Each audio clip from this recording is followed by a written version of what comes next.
From the PEP Radio Newsroom, these are the stories we are covering at this hour. The Trump administration plans to eliminate the IRS's Direct File program, an electronic system for filing tax returns directly to the agency for free, according to two people familiar with the decision.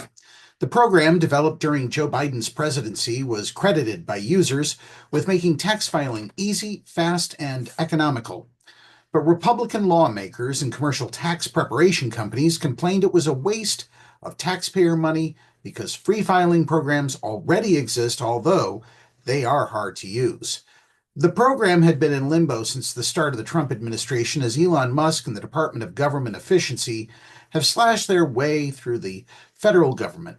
Musk posted in February on his social media site X that he had deleted 18F, a government agency that worked on technology projects such as Direct File. There was some hope that Musk, with his Doge team of computer programmers, could take over Direct File and improve it, but the two people familiar with the decision to end Direct File said its future became clear when the IRS staff assigned to the program were told in mid-March to stop working on its development for the 2026 tax filing season. The two people were not authorized to publicly discuss the plans and spoke to the Associated Press on condition of anonymity. Adam Rubin, a vice president at the liberal-leaning Economic Security Project, said the fix was in from the beginning.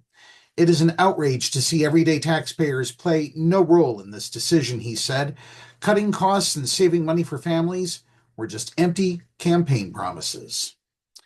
Turning to news from Canada, Prime Minister Mark Carney said Wednesday who is best to deal with U.S. President Donald Trump is the key question in Canada's election, while his conservative rival argued Carney doesn't represent change after a decade of Liberal Party rule.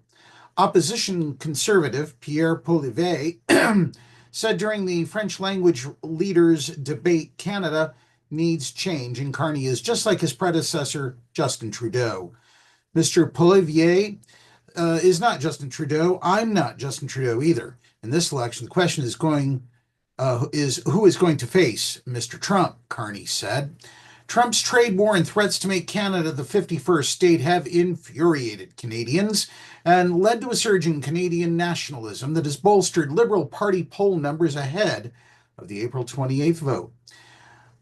Poilievre is imploring Canadians, and I hope I'm pronouncing that name right, not to give the Liberals a fourth term. He hoped to make the election a referendum on Trudeau, whose popularity declined toward the end of his decade in power as food and housing prices rose and immigration surged. But Trump attacked Trudeau, resigned, and Carney, a two-time central banker, became Liberal Party leader and prime minister after a party leadership race. We need change. You do not embody change, Poilievre said to Carney. Bloc Québécois Yves-François Blanche, whose party is losing support to Carney's Liberals in Quebec, agreed, saying the Liberals are the same party, that the same ministers and the same lawmakers and a new leader does not change that.